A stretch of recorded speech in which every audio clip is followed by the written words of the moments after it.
Creative channel. இன்னைக்கு பார்க்க போகிற வீடியோ பேர் என்னன்னு பார்த்தீங்கன்னா ஸ்பைசி மசாலா பூரி. அதை எப்படி செய்யறதுன்னு பார்க்கலாம், வாங்க பார்க்கலாம்.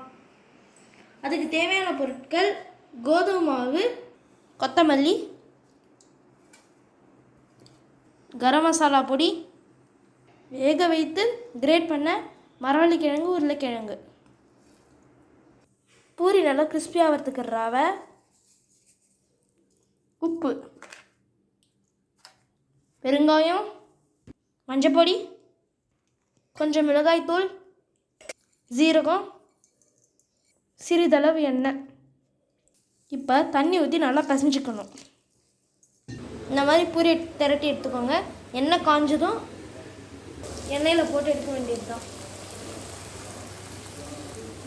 நான் மறுபடியும் சொல்கிற குட்டீஸ், பெரியவங்க ஹெல்ப்போட தான் எண்ணெய் சட்டியில் நீங்கள் ஒர்க் பண்ணணும். சுட சுட ஸ்பைசியான மசாலா பொரி ரெடி. இதுக்கு தொட்டுக்கே வேணாம். இப்போ டேஸ்டிங்கான டைம்.